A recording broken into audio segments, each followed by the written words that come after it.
Vamos continuar aí, né? Com a graça do Senhor Jesus. Vamos orar para a gente iniciar?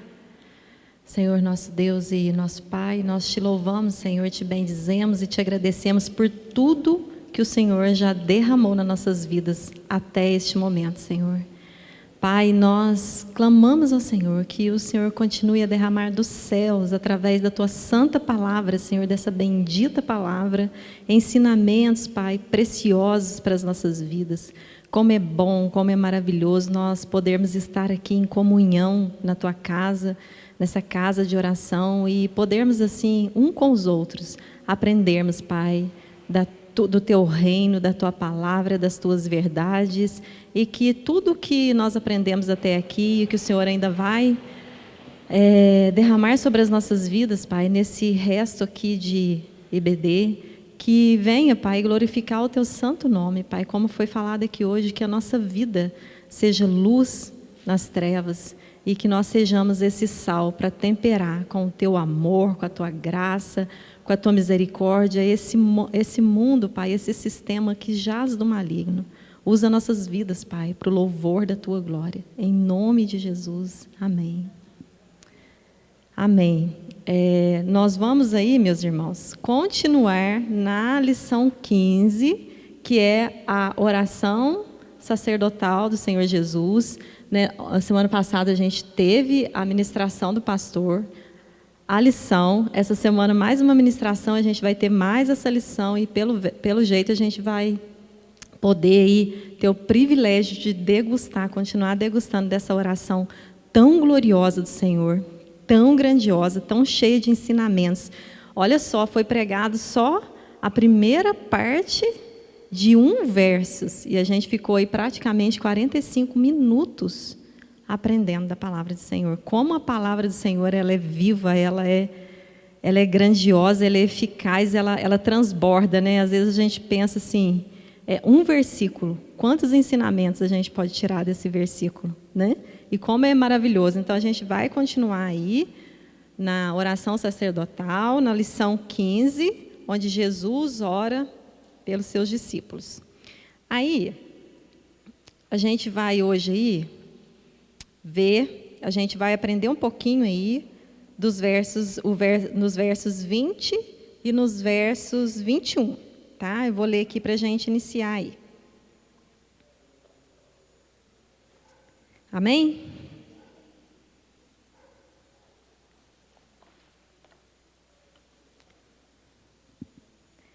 Não rogo somente por estes, mas também por aqueles que vierem a crer em mim, por intermédio da sua palavra, a fim de que todos sejam um, e como és tu, ó Pai, em mim, e eu em ti, também sejam eles em nós, para que o mundo creia que tu me enviastes. A gente vai ficar aí nesses 2 versos hoje. A lição, a gente olhar aí, ela se divide aí em 3 partes, né? Eu vou estar compartilhando aqui um pouquinho da terceira parte. Essa terceira parte fala sobre a oração de Jesus aos seus discípulos, tanto aqueles que já estavam ali no contexto, como a gente viu hoje, né? Também aqueles que viriam a crer pelo poder da palavra do Senhor, pela palavra ministrada. Mais uma vez a gente aprende que é pela palavra, né? A fé, ela vem por ouvir e ouvir a palavra de Deus.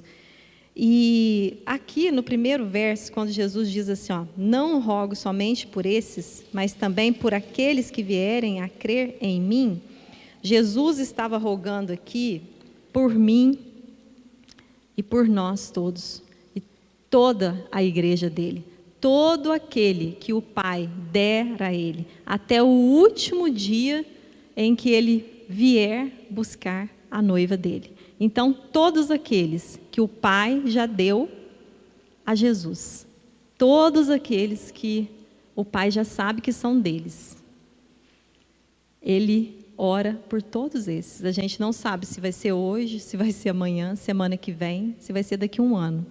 E também, né, não foi dado a nós e a ninguém a saber o dia e a hora que Jesus voltaria. mas até que ele volte, essa oração vai ecoar em todos os seus discípulos. É para todos os seus discípulos. E só aqui nesse verso a gente já pode parar para louvar, para bendizer e para agradecer ao Senhor. Porque essa oração aqui, ela é feita ao Pai. Quando Jesus faz essa oração ao Pai, é num dos momentos piores da vida dele. Ele tinha acabado de sair da ceia, ele estava ali de João 13 a 15 e a 16, ele vem dando todos os ensinamentos aos seus discípulos, ele vem preparando os seus discípulos, ele vem falando da sua morte, ele fala do Consolador, do Espírito Santo, ele vai dando todas as diretrizes para que a gente possa viver aqui nessa terra. E aí, quando chega no 17, ele faz essa oração aqui, ele está prestes a ir para a cruz. Falta muito pouco para que Jesus seja preso, condenado, açoitado e tudo aquilo que a gente já sabe, né? Ele estava muito pouco tempo faltando para que ele fosse crucificado. Então, a gente já para aqui, meus irmãos, para a gente pensar um pouquinho em relação à intercessão. A gente está estudando já há meses sobre isso, né? A gente para aqui nesse primeiro verso para pensar. Que privilégio, que graça. Você já parou para pensar que antes mesmo de nós nascermos, antes mesmo de nós conhecermos ao Senhor Jesus, antes mesmo de nós termos sido chamados, salvos, perdoados, antes disso tudo, Jesus orou por mim e orou por você. Jesus orou por nós no momento de mais profunda dor. No momento pouco antes, ele tinha feito aquela oração, né? Logo depois ele faz, né? Se possível, afasta de mim esse cálice, mas todavia seja feita a tua vontade. Diante daquele sofrimento, daquela pressão espiritual, de tudo que Jesus sabia que estava por vir, da maior dor que o ser humano já viu, já pôde conhecer a dor de ser crucificado vivo. Antes dele passar por tudo isso, ele eleva os olhos ao céu, como diz aqui, e ele ora ao Pai dele, pedindo não só por aqueles que estavam ali com ele, que eram os discípulos, os apóstolos e mais os outros discípulos que já tinham sido alcançados, mas ele ora por mim, ele ora por você. E isso é motivo suficiente para arrancar do nosso coração qualquer temor, qualquer medo, qualquer insegurança, qualquer desconfiança, qualquer incredulidade, porque esse Deus que nos ama com esse amor eterno, que Ele fala que nos amou com amor eterno e com esse amor eterno Ele nos atraiu. Esse Deus que nos ama com esse amor eterno orava por nós. Ele orava por nós. E isso deveria constranger o nosso coração todos os dias. Esse amor deveria constranger os nossos corações a ponto de nós, como imagem e semelhança desse mesmo Deus, tivéssemos essa mesma disposição no nosso coração de orarmos uns pelos outros, de intercedermos uns pelos outros, de intercedermos por aqueles que ainda não alcançaram essa graça, porque ele está dizendo aqui, eu não rogo só por estes, mas por aqueles que vão vir. Nós também, é dado a nós esse dever, essa incumbência de nós também orarmos pela igreja vindoura de Cristo, por aqueles que ainda não foram alcançados pela essa graça maravilhosa. É nosso dever. Porque um dia Ele orou por nós e nos ensinou como orar e nos ensinou que deveríamos ser luzeiros nesse mundo de trevas. Então, como o pastor pregou aqui de manhã, ao invés de nós querermos ficar longe do sistema, nós deveríamos colocar a nossa vida à disposição desse povo em oração, pedindo a Deus não só pelos nossos familiares, não só por aqueles que nos rodeiam, né? Não só pelos nossos amigos, mas por todos aqueles que são do Senhor e que ainda não foram alcançados por essa graça. Nós deveríamos orar para que a graça, essa mesma graça que um dia nos alcançou, que nos tirou do império das trevas, que nos trouxe para essa maravilhosa luz, essa graça que nos dá essa segurança da nossa salvação, da eternidade, que nos dá essa confiança de que mesmo após a morte, nós estaremos face a face com Ele. Essa mesma graça nós deveríamos ansiar para que o outro também alcance. E o outro, quem é o nosso próximo? Será que é só aqueles que a gente tem convivência, uma boa convivência? Não. É por todos aqueles que ainda estão presos, algemados por Satanás, que ainda estão no lamaçal de pecado. Nós, como cristãos verdadeiros que somos, nós deveríamos nos constranger quando a gente lê um texto desse aqui e colocar a nossa vida à disposição de oração pelo nosso próximo. E é interessante porque a gente viu vários exemplos aqui de vários homens que oraram ao Pai, que oraram a Deus em momentos difíceis, né?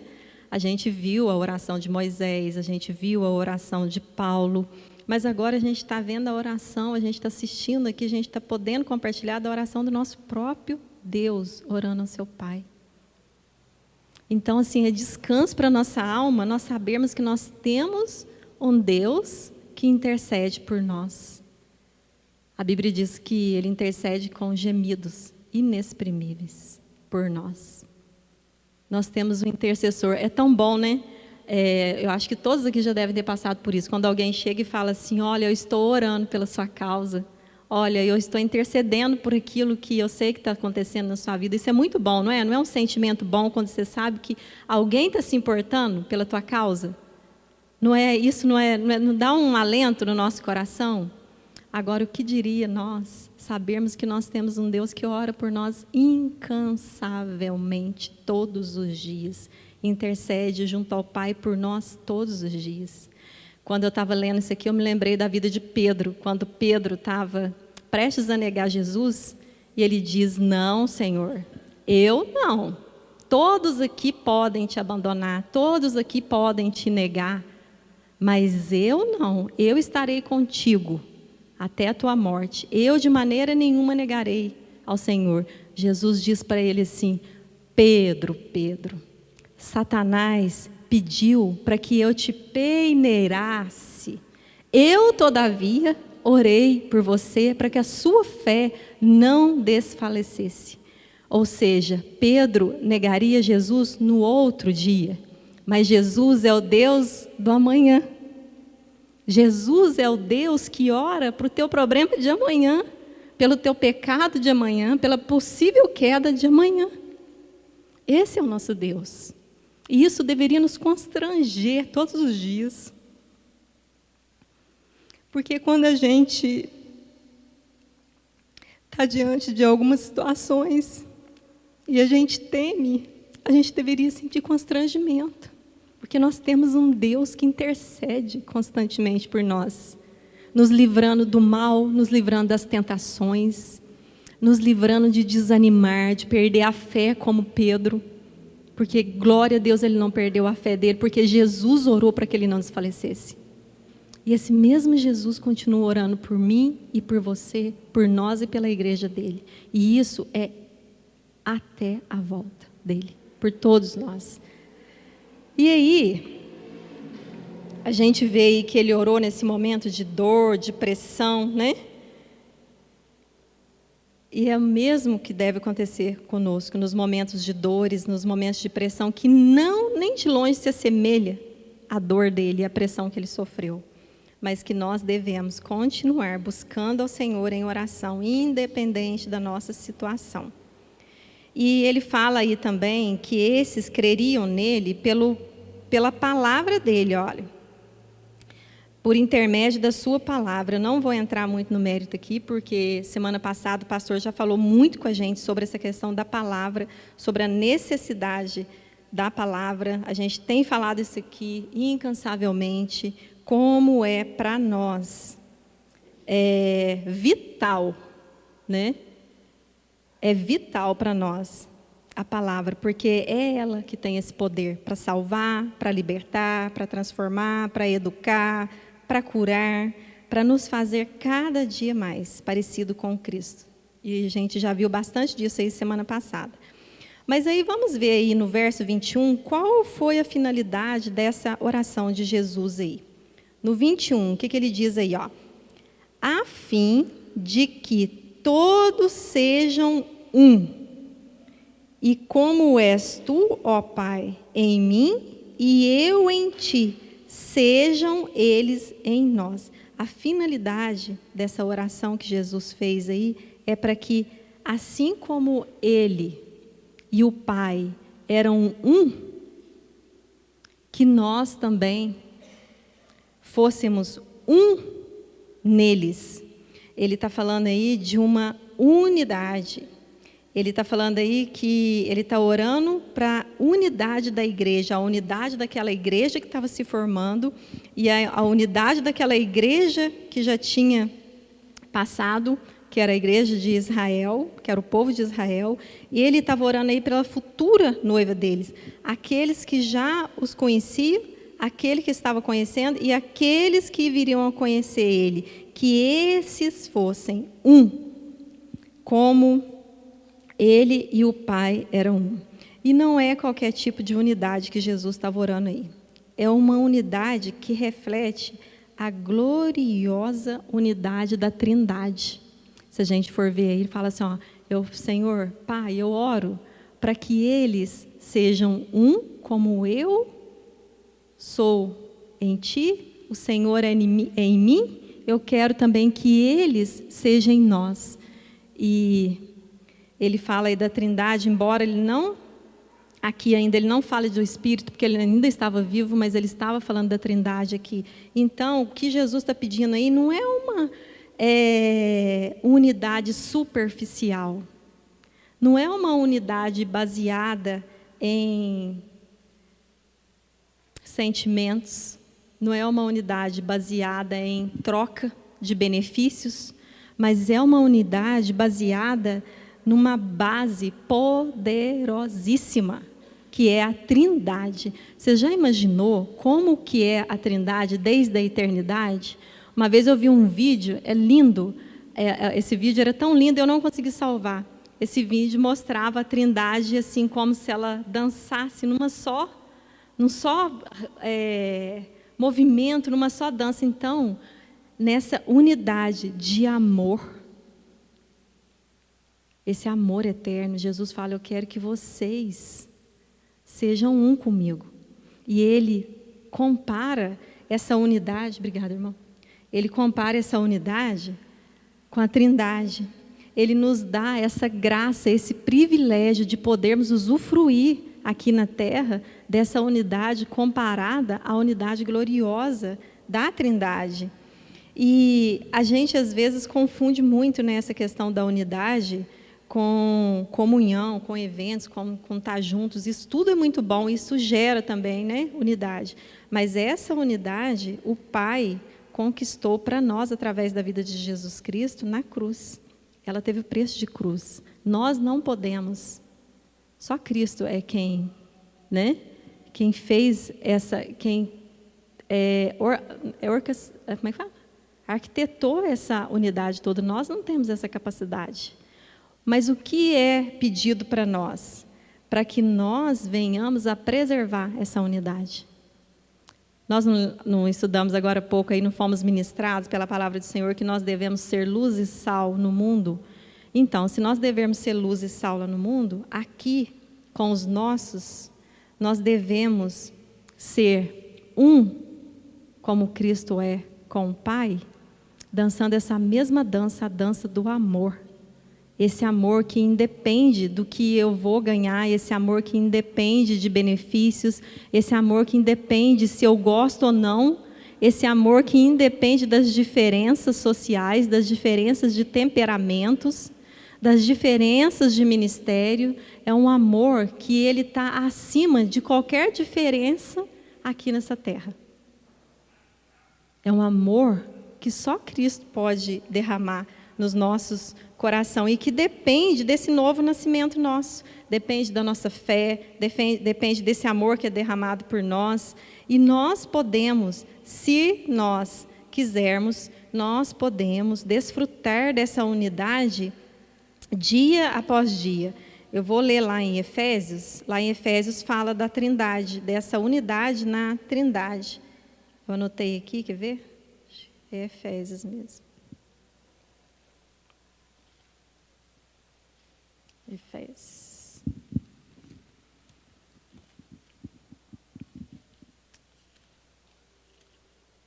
É Efésios mesmo. Ó, eu vou ler aqui do 3 até o 6, que diz assim, ó. Eu vou ler do 1, porque desde o 1 vai falando. Rogo, pois, isso é Paulo falando, viu, a igreja de Éfeso? Rogo-vos, pois eu, prisioneiro no Senhor, que andeis de modo digno da vocação a que fostes chamados. Rogo que vocês andem de acordo com a vocação dos chamados, de acordo com o que vocês professam. São cristãos, são filhos de Deus, então andem como Ele, com toda a humildade e mansidão, com longanimidade, suportando-vos uns aos outros em amor. Olha só, presta atenção. Em amor, esforçando-vos diligentemente por preservar a unidade do Espírito no vínculo da paz. Há somente um corpo e um Espírito, como também fostes chamados, numa só esperança da vossa vocação. Há somente um Senhor, uma só fé, um só batismo, um só Deus e Pai de todos, o qual é sobre todos e age por meio de todos e está em todos. Efésios 4, do 1 ao 6 que eu li aí, viu? Então, olha só, ele falando aqui da Trindade, o Pai, o Filho e o Espírito. Esforcem-se diligentemente, incansavelmente, todos os dias. Se vocês professam que são os meus filhos, se vocês dizem que já foram alcançados pela minha graça, vivam de modo que o mundo e os teus irmãos me vejam em vocês. Tenham humildade, tenham mansidão, suportem. E esse suportem aqui, é bem bom ficar claro aqui, que não é aquela coisa assim, eu suporto fulano, porque eu tenho que suportar. Não tem nada a ver com esse tipo de suporte. Suportar, levar as cargas um dos outros. Vem, vamos andar junto aqui. Está doendo? Vem comigo, eu vou te ajudar. Você não está sozinho, nós somos um no corpo de Cristo. A minha dor é escorar, apoiar, ser escudeiro do outro, sabe? É isso que é suportar. E isso não tem a ver com o que a irmã fez ou deixou de fazer já alguma vez por você. Isso não tem a ver com temperamento, isso não tem a ver com a pessoa. Não tem a ver com a gente, não é sobre nós. É sobre Cristo e o que Cristo fez naquela cruz por mim, por você e por todos nós, independente. Porque, infelizmente, a nossa carne, o nosso coração, que é pecaminoso, e que inclina para o mal, ele quer suportar só quem a gente quer suportar. Mas Jesus não falou isso. Suportem uns aos outros em mansidão, em humildade, com longanimidade. Sabe o que é ser longânimo? Deus é longânimo com a gente, porque a gente peca, a gente cai, a gente é rebelde, a gente se revolta, e a graça dele é longânima com a gente. Porque nada nos separa desse amor dele. E ele fala para nós, seja longânimo também com os teus irmãos. Porque essa é a verdadeira marca do discípulo de Cristo. É sermos assim, é esforçarmos para preservar essa unidade que foi conquistada por Cristo, através de sangue naquela cruz. E nós precisamos fazer isso todos os dias. E ela foi conquistada somente por Cristo, porque no 13 aí, um versículo muito conhecido, diz assim, até que todos cheguemos à unidade da fé e do pleno conhecimento do Filho de Deus, a perfeita varonidade, à medida da estatura da plenitude de Cristo, Cristo conquistou na cruz a unidade da igreja dele, nos deu essa graça, esse privilégio de fazermos parte dessa unidade, dessa família, colocou povos de diferentes raças, etnias, tudo no mesmo corpo, diz que você e eu, nós temos que preservar essa unidade com amor, com mansidão e longanimidade, que ele, somente ele conquistou isso para nós, para quê? Para que nós cheguemos ao pleno conhecimento do Filho de Deus e à perfeita varonidade à medida da estatura e da plenitude de Cristo, para que nós cresçamos juntos. Então, meu irmão e minha irmã, tire, se tem alguma coisa na tua cabeça, né? Porque eu já ouvi isso, por isso que eu estou falando. Eu prefiro não conviver, eu prefiro me abster, para me não sofrer, para me não frustrar, para me não aborrecer. Isso não existe no corpo de Cristo. Isso é de Satanás. Não existe isso como cristão. Se um cristão ele não quer conviver com o corpo de Cristo, com seus irmãos, ele precisa analisar a sua salvação. Se ele não quer se envolver porque ele quer se abster de sofrer decepção, ele precisa analisar a sua salvação. Precisa ser... o irmão já foi mais drástico. Ele diz que precisa ser retirado do mundo. Porque, gente, como assim um Deus perfeito não pecou? Se Deus por nós, pecadores, rebeldes, coração mau, Ele se deu por nós. E a gente? Não quero conviver porque eu não quero decepção, eu não quero... mas a irmã é muito difícil. Não, eu prefiro ficar longe. Que amor que é esse? Que amor que é esse? Esse não é o amor que Jesus pregou, que Jesus prega e que está impresso aqui nas Escrituras. Não é. E fora do corpo, o que ele acabou de dizer aqui, como que eu cresço, como que eu amadureço fora do corpo? Não existe crente desigrejado. Outra mentira de Satanás. Você pode ser igreja dentro da tua casa. Mentira de Satanás. E, infelizmente, depois da pandemia, essa mentira ela se alastrou. Mas é mentira de Satanás. Jesus não morreu por um corpo para que depois esse corpo se achasse que podia ser corpo sozinho em casa. Não. É aqui, é no meio do povo dele, é um roçando no outro, é tendo as diferenças, é tendo o crescimento. É aqui que a gente vai crescer, é aqui que a gente vai amadurecer, é aqui que a gente vai aprender. E é aqui que a gente vai ver esse amor, que é difícil para nós, ser transbordado nas nossas vidas. É aqui. Não tem como ser em casa, não tem como ser sozinho. É aqui com Cristo. E aí Jesus fala assim, né? Eu oro para que vocês sejam um comigo, nessa maravilhosa dança da Trindade, como eu já disse aqui. E ele diz assim, vamos voltar lá para o nosso texto. João 17. Para que ele quer que a gente, para que ele ora para que a gente seja um, nele e no Pai, para que o mundo creia que tu me enviastes. Seremos conhecidos no mundo por causa do amor. O amor é o vínculo. Em João 13, 35. 13, 35. Está escrito assim, Nisto conhecerão todos que sois meus discípulos, se tiverdes amor uns pelos outros. Seremos conhecidos se tivermos amor um pelo outro. O amor é o vínculo. 1 João, vamos lá. A gente estudou 1 João aí, recentemente agora. Tem um ano aí que a gente ficou praticamente um ano aí na... Lê alguém para mim aí. 1 João 3, 10.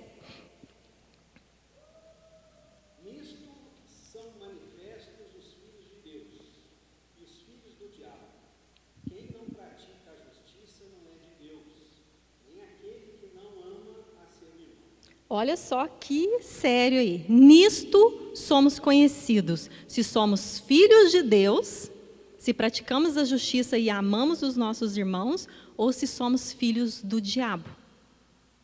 Isso é muito sério. Porque o mundo está olhando para nós, as pessoas estão olhando para nós. Somos manifestos lá no mundo através do amor de Deus. Isso que vai fazer a diferença.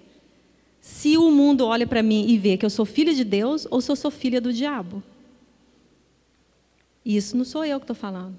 Quem falou foi o próprio Senhor. Nisto conhecerão, pela justiça e pelo amor. 1 João 4, 7. Leia para mim de uma vez, fazendo favor. 4:7. Amados, amemo-nos uns aos outros, pois o amor é de Deus. Quem ama é nascido de Deus e conhece a Deus. Se eu digo que sou nascida de novo, né? Porque agora é moda, sou evangélica.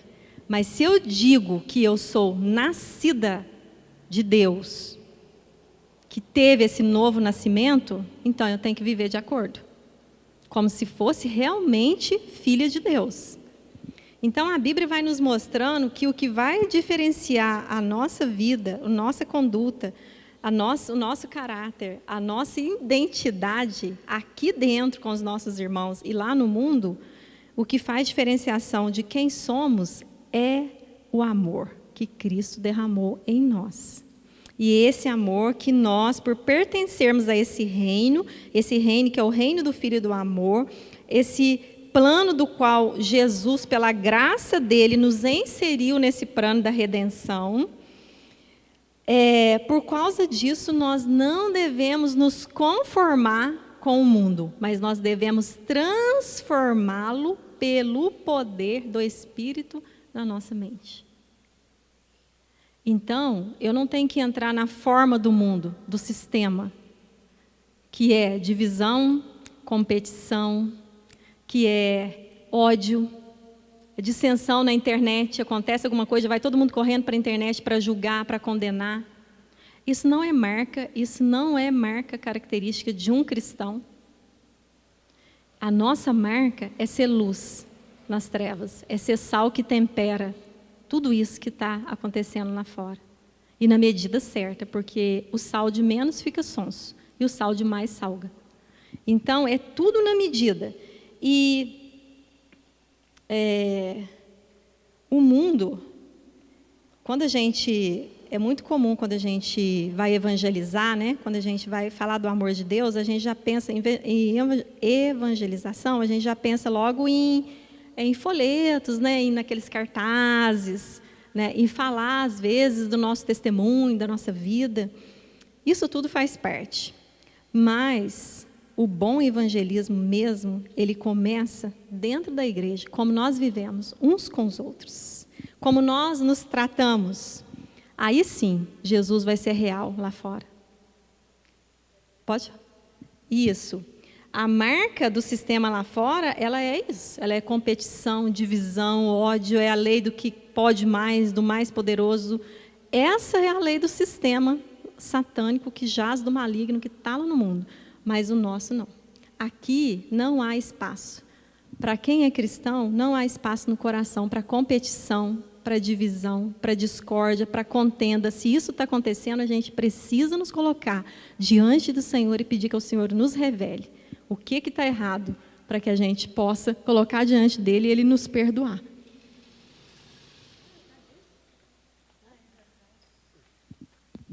Isso que você falou aí é muito interessante sobre o julgamento, né?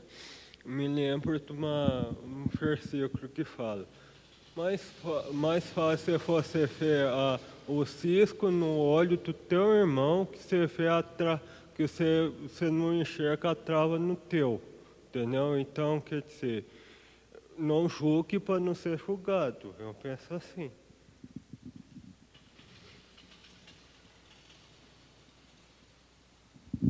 Muito bom, verdade, né? Porque é mais fácil a gente ver o cisco que está no olho do outro do que ver a trava que está nos nossos olhos. Agora eu quero perguntar para vocês, quero dar a liberdade para vocês falarem, vocês estão muito quietinhos. Alguém quer falar, quer perguntar algo? Ó, o Isaías quer falar. Isaías, pega o microfone aqui, porque senão...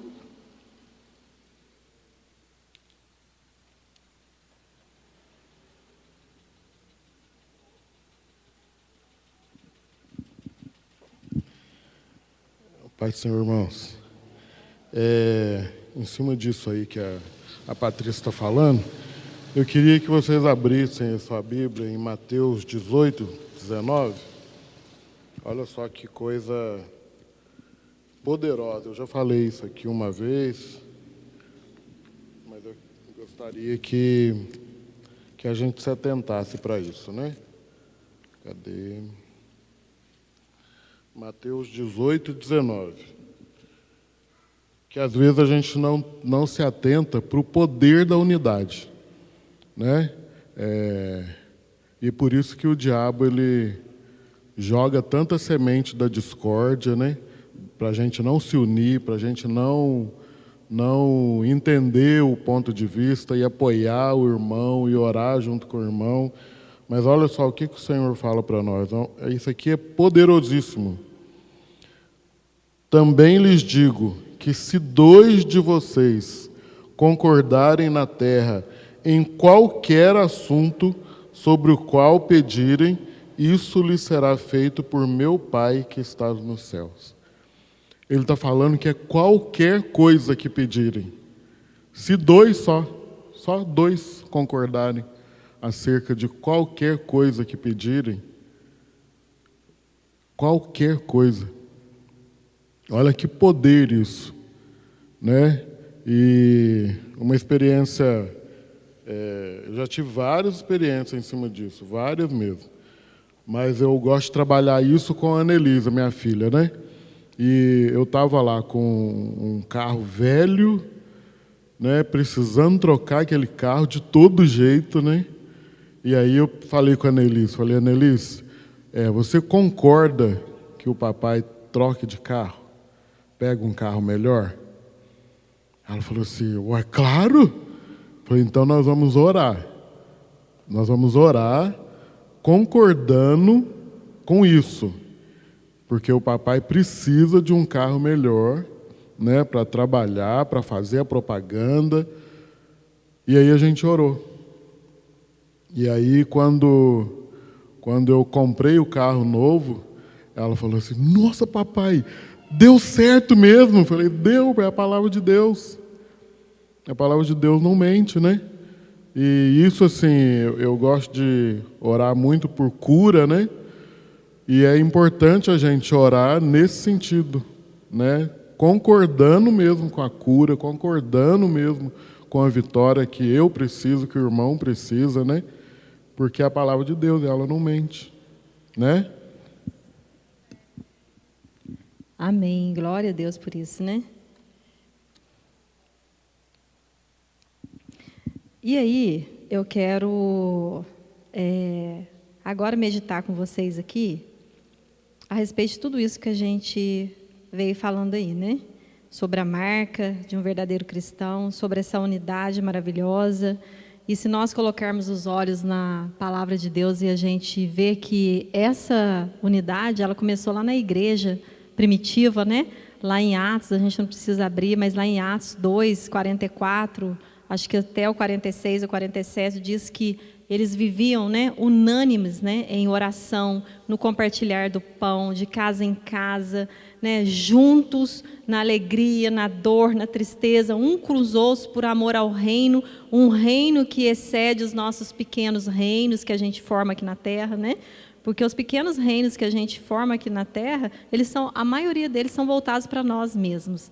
Então, assim, quando a gente entende o que é a unidade da igreja, a importância de tudo isso, que foi o sacrifício de Cristo conquistado para nós, então a gente se tira um pouco, a gente sai um pouco do centro, né? E a gente começa a viver com o outro dessa maneira que vivia a igreja primitiva, um olhando para a necessidade do outro, um atento ao que estava acontecendo com o outro, né? E Deus ia acrescentando. Lá diz que Deus ia acrescentando e eles iam ganhando simpatia por onde eles passavam.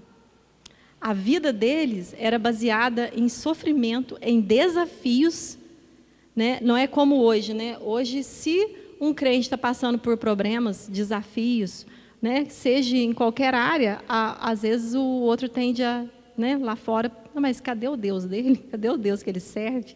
Né? Mas não, antigamente, eles iam ganhando a simpatia e o povo olhava para aqueles crentes juntos, unânimes, juntos, em tudo. Em tudo, eles estavam juntos. Em tudo que glorifica o nome do Senhor, né, gente? Porque a gente não vai ter comunhão com coisas das trevas. Porque às vezes acontece, né? Às vezes acontece dentro da igreja de opiniões, de coisas que não glorificam o nome do Senhor, de coisas que são totalmente na contramão da palavra de Deus. A gente não vai ter comunhão com isso. E a gente tem que ter o discernimento para isso. A gente tem que pedir para Deus. Mas enquanto há, né, motivação que glorifique o nome do Senhor, como o pastor falou aqui, que ele quer viver se gastando até o último dia por amor e pela glória do Senhor Jesus, que foi para isso que a gente foi chamado, né? E aí eu queria perguntar para vocês, e se vocês quiserem responder, se não, fica aí no íntimo de cada um. Nós vimos aqui essa oração, né, que foi compartilhada aqui. Nós somos a resposta dessa oração? Nós somos a resposta dessa oração? Ué, irmãos, vocês não têm certeza da salvação de vocês, não? Nós somos resposta dessa oração. Nós cremos, pelo menos, né? Eu creio que vocês creem, que pelo poder da palavra vocês foram alcançados por Cristo. Então, se nós somos a resposta da oração de Jesus, por que a gente ainda, nas muitas das vezes, não estou dizendo só no contexto agora, eclesiástico aqui, de igreja, mas num contexto de vida, por que a gente, em muitas vezes, a gente ainda está envolvido com rivalidades? Se nós somos a resposta, porque muitas das vezes o nosso eu, ele grita mais alto pelas rivalidades. Porque o que Jesus estava orando ali não era simplesmente por um ajuntamento social, mas era por algo muito mais profundo, era um corpo espiritual que se movesse como um só. E essa unidade, ela não nasce de eventos, de reuniões. Isso tudo é muito bom, não estou falando contra aqui, tá? Eventos são bons, reuniões são excelentes. Estarmos juntos em comunhão é graça para nós merecida. Mas essa unidade, ela vai muito mais além, ela não pode nem ser comparada. Essa unidade, como o próprio Jesus disse aqui, ela se assemelha à Trindade. É um corpo espiritual. E ela se move assim. Então, se ela não se baseia em eventos, em simples fato de nós estarmos juntos, eu creio que ela se baseia mais na nossa renúncia. Na renúncia do nosso eu. Na renúncia dos nossos achismos, como o irmão disse aqui, dos nossos julgamentos.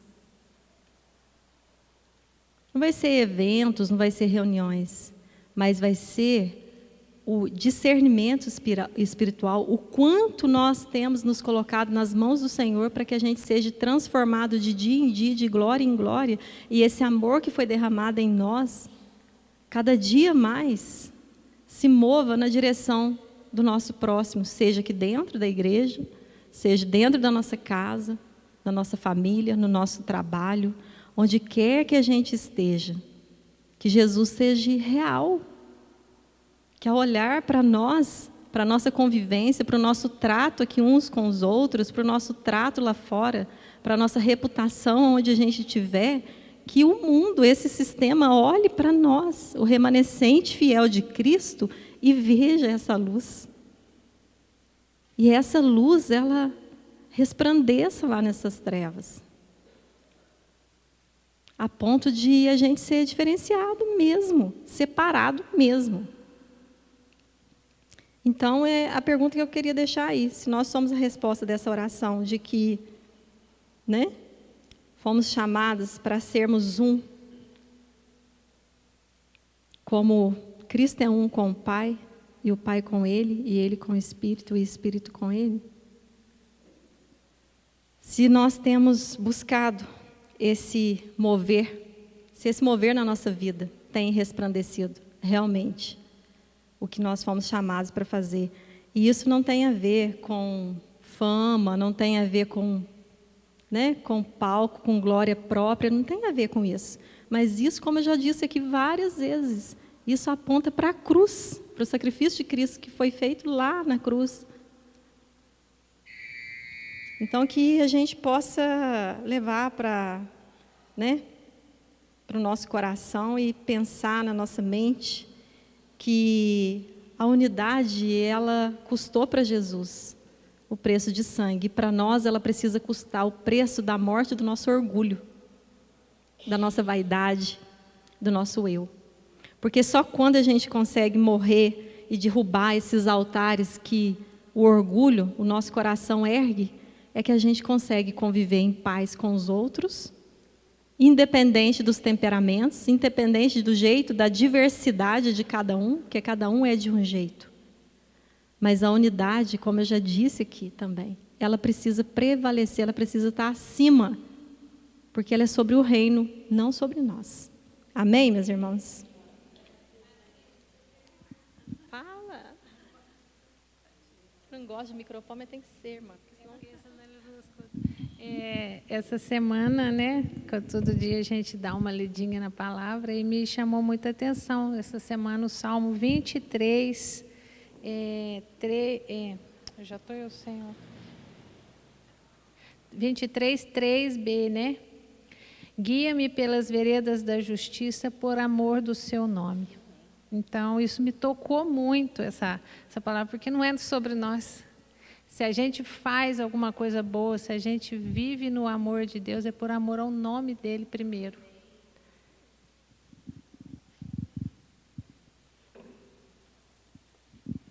Amém.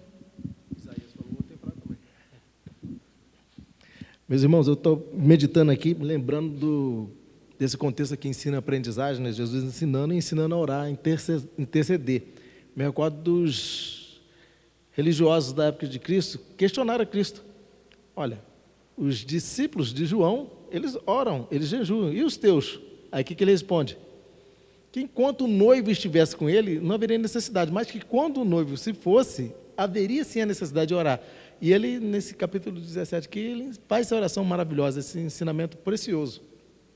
No capítulo anterior, ele estava falando para os discípulos exatamente sobre isso, que ele retornaria para o Pai, mas que ele enviaria um Consolador, e que esse Consolador seria melhor estarmos com esse Consolador do que estando presencialmente com eles. Porque enquanto ele estava presencialmente com os discípulos estavam com ele, mas depois que ele se foi, os discípulos se espalharam, saíram de Jerusalém, foram para a Ásia, foram para a Europa, só o Espírito que poderia acompanhá-los. Por isso que ele fala que era melhor que o Espírito viesse, que além de consolar, ia acompanhar. A gente, se ligando aqui na questão do Espírito, a gente vai ler aqui, por exemplo, o que Paulo escreveu em Romanos 8, versículo 26, ele fala assim, também o Espírito semelhantemente nos assiste na nossa fraqueza, porque não sabemos orar como convém, mas o Espírito, ele intercede por nós sobremaneiras com gemidos inexprimíveis. Todos nós conhecemos esse versículo de cor, a gente para aqui, para que os irmãos tenham uma mínima ali noção da extensão do amor de Deus. Como assim? Ele pega uma pessoa da Trindade e coloca para interceder por nós, e ele nos conhece, e ele sabe da nossa fraqueza, mas ele coloca uma pessoa da Trindade para interceder com nós e intercede com gemidos inexprimíveis. Às vezes, os nossos filhos, principalmente quando pequenos, ele pede alguma coisa, a gente não quer, não é a hora de dar, não é que ele chora, a gente vai e atende. Agora, é isso que o Espírito está fazendo. Mas pense só no amor. A gente para nesse versículo 26, para ter uma extensão do amor de Deus, o quanto que ele nos ama, o quanto que ele se importa conosco. Ele não se limitou a deixar o Espírito Santo intercedendo por nós. Versículo 34, ele fala, Quem nos condenará? É Cristo Jesus quem antes morreu ou antes ressuscitou, o qual ele está à direita de Deus e também intercede por nós. São duas pessoas da Trindade, meu irmão, duas pessoas intercedendo por nós. Olha o quanto que nós temos que valorizar essa intercessão, esse amor de Deus.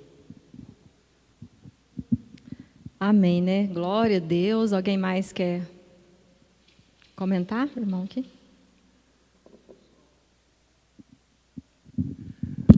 Agradecer a oportunidade, só para reforçar o que já foi lido hoje de manhã na abertura do culto. Está escrito lá em Romanos 8:35. Quem nos separará do amor de Cristo? A tribulação ou a angústia? Ou a perseguição? Ou a fome? Ou a nudez? Ou o perigo? Ou a espada? Como está escrito, por amor de ti, somos entregues à morte todo dia. Fomos considerados como ovelhas para o matadouro. Mas em todas estas coisas somos mais do que vencedores por aquele que nos amou.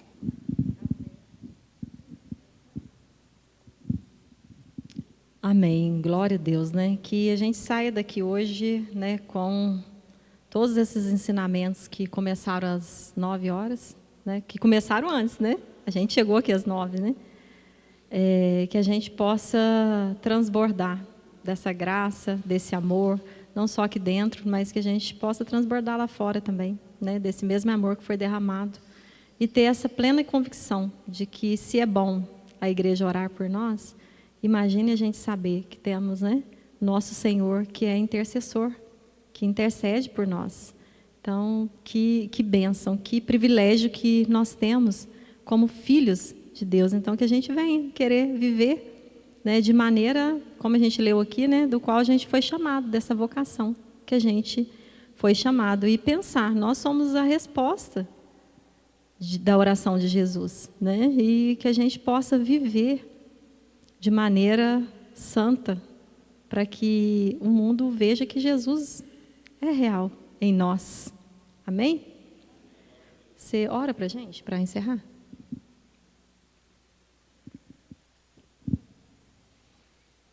Senhor nosso Deus, nosso Pai, muito obrigado, Senhor Deus, por estarmos aqui na sua casa, aprendendo mais de Ti, Senhor Deus, e que nós possamos sempre, Senhor, ser grato a Ti. Obrigado, Senhor Deus, porque um dia nós fomos separados para Ti. E, Senhor, todo privilégio gera responsabilidade. E um dia, Senhor Deus, nós dizemos sim ao Senhor. E esse amor de que nós falamos aqui, nós só teremos, Senhor Deus, mediante um relacionamento sincero com o Senhor. E deixar que o Senhor, já a princípio, transforme a nossa mente, o nosso coração, as nossas atitudes, para então a gente ter esse amor com o nosso irmão, sentir o desejo de estar próximo dele, orar, acompanhar, compartilhar, Senhor Deus, tudo o que é necessário com o nosso próximo. Obrigado, Senhor Deus, porque o Senhor ora por nós, o Senhor está conosco todos os dias, todas as horas, e que nós possamos sempre, Senhor Deus, ser agradável a Ti, com as nossas atitudes, pensamentos, com tudo aquilo que nós temos aprendido através da Tua palavra. Obrigado, Senhor Deus, por esse dia lindo, maravilhoso. Obrigado, Pai, porque o Senhor tem cuidado de nossos familiares, da nossa igreja, e que nós possamos sempre estar com esse amor, estar com o desejo de ter essa unidade, Senhor Deus, com nossos irmãos. Obrigado por tudo, Pai, em nome de Jesus. Amém.